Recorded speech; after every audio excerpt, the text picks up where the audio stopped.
On the morning of the 12th of January 2024, the United States and the United Kingdom, with support from Australia, Bahrain, Canada, and the Netherlands, launched a series of cruise missile and airstrikes against the Houthi movement, Ansar Allah, in Yemen in response to Houthi attacks on ships in the Red Sea. 12. The Houthis had previously declared that their attacks are in support of Palestinians during the 2023 Israel-Hamas war. Houthi attacks on shipping were condemned by the United Nations Security Council the day before the strike, 1/13/14/15.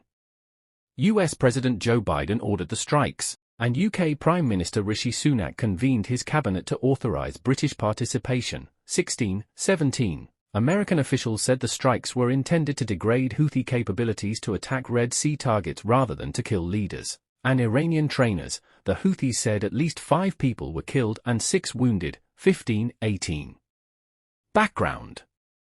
On the 16th of February 2021, the Biden administration removed Ansar Allah, the formal political and military organization of the Houthi movement, from the Foreign Terrorist Organization (FTO) blacklist 19, due to concerns that the designation would impede the delivery of humanitarian aid amid Yemen's worsening political and socioeconomic crisis, as the Houthis controlled much of the most populated territory in Yemen. 20. In April 2022, the United Nations brokered a ceasefire between the Houthis and Yemen's internationally recognized Presidential Leadership Council, PLC, which, despite formally lapsing the following October, continues to hold as of December 2023, 21.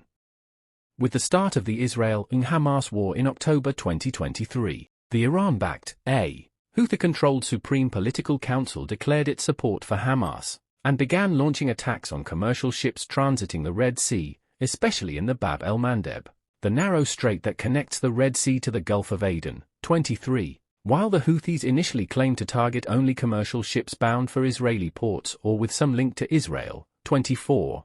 They soon began indiscriminately targeting vessels, attempting attacks on ships with no discernible Israeli ties. 24-25. Israeli National Security Advisor Tzachi Hanegbi warned that Israel is giving the world some time to organize in order to prevent this, but if there isn't to be a global arrangement, because it is a global issue, we will act in order to remove this naval siege.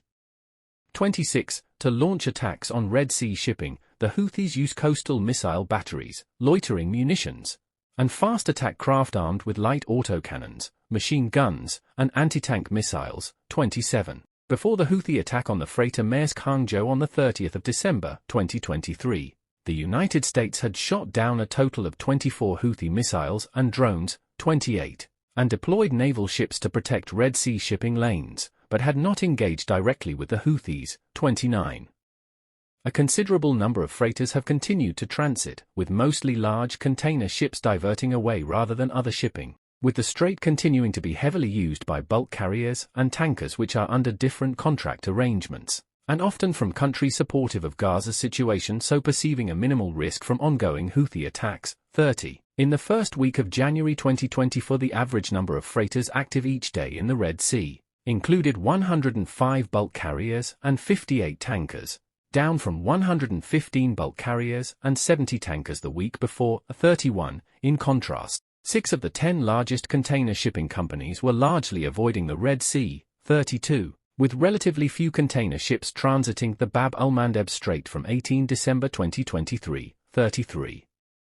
On the 3rd of January, 2024, the United States and a group of countries issued an ultimatum to the Houthis to stop their activities. 34. In the days leading up to the strike, members of the U.S. Congress and the Pentagon demanded a strong and deterrent response to the Houthis. 35. One day before the strike, the United Nations Security Council passed a resolution condemning Houthi activities in the Red Sea, in which Russia, China, Algeria, and Mozambique abstained. 36, 37, 38.